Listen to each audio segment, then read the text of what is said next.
There comes a moment in every man's life when the boy inside has to die. And listen, it's not a gentle death. It's not smooth or easy. It's messy. It's uncomfortable. It's the kind of change that shakes you up from the inside out. You know exactly what I mean. That boy, the one who avoids responsibility, who hides from discomfort, who always looks for the easy way out he can't stay. Because as long as he's alive, the man you're meant to become will never fully stand up. Life isn't a playground. It's not about waiting for things to happen. Life is a proving ground, a place where weak intentions get crushed, and only those with strength in their spine make it through. And let's be real, you can't face what's coming with soft hands and a fragile spirit. The boy in you still craves comfort, approval, safety. But here's the hard truth. The world doesn't care about that. The world will chew up anyone who steps into the arena unprepared. And here's something a lot of people don't want to admit. Growing into a man isn't about age. There are men in their 42nds still living with the mindset of children, blaming others, running from responsibility, waiting for someone else to fix their lives. And then there are 8-year-olds who have already buried the boy inside and stepped into manhood, carrying their future with their own shoulders. Think about Mike Tyson when he trained under Cus D'Amato. He wasn't just learning how to fight, he was being stripped of the habits that would have kept him average. Cus taught him something powerful. Fear can be your greatest weapon if you learn to control it, but if you don't, it'll destroy you. And that's the line every man has to walk, between the fear that paralyzes and the fear that sharpens you. Killing the boy is about discipline, about waking up when you don't feel like it, doing the work when no one is watching, holding yourself to a standard so high it makes other people uncomfortable. That's not arrogance, that's survival. Look at David Goggins. The man ran 100 miles on broken feet, not because it was fun, not because he felt motivated, but because quitting would have meant the boy inside him was still alive. He calls it callousing the mind, training yourself to push through pain, boredom, and doubt until nothing can break you. That's not something a boy can do. That's something only a man forged in discomfort can handle. See, the boy looks for shortcuts. The man embraces the long road. The boy seeks comfort. The man seeks challenge. The boy waits for motivation. The man acts without it. And killing the boy isn't just about work or pushing your body. It's about owning your life. Boys point fingers.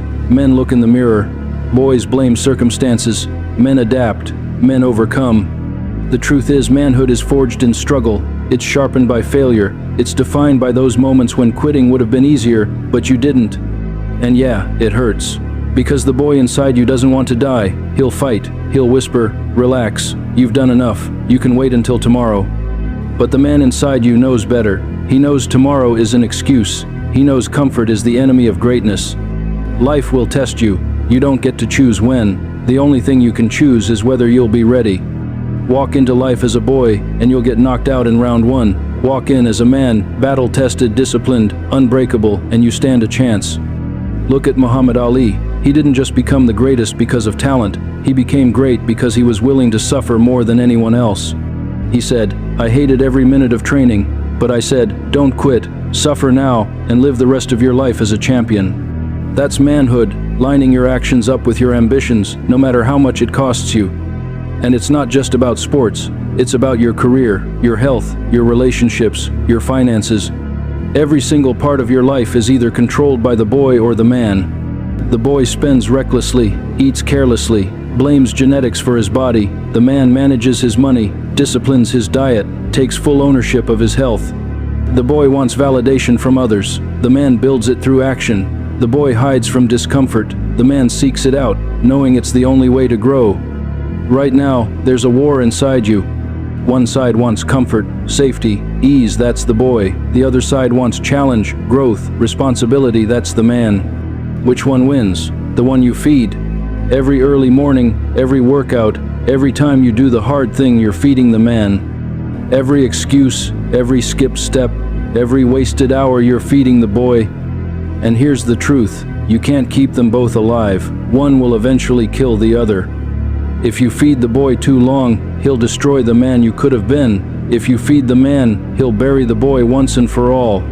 That's why killing the boy isn't optional, it's survival. The world isn't kind to boys pretending to be men. Life doesn't slow down because you're fragile. And nobody can do this for you. Not your dad, not your coach, not your friends. They can guide you, but they can't kill the boy for you. That's your job. Every man who's built something great, an empire, a legacy, a new life, you'll find a grave in his past, and on it is written, "Here lies the boy I used to be." The moment you decide to grow up, life changes. It stops being something that just happens to you. It becomes something you control. But only when the boy is gone. The boy stays up late, skips the hard work, waits for motivation. The man shows up even when it's boring, even when it's hard, even when no one will ever clap for him. That's the difference. And yes, it's painful. It feels like a part of you is dying, because it is. The boy will pull, he'll beg, he'll resist, but the man knows tomorrow is a lie. The only time you have is now. So train, build your body, sharpen your mind, push through the pain. Being a man doesn't mean you stop feeling scared or tired. It means you do what needs to be done, even when you are. Every choice you make feeds the boy or feeds the man. One will win, one will rule your life.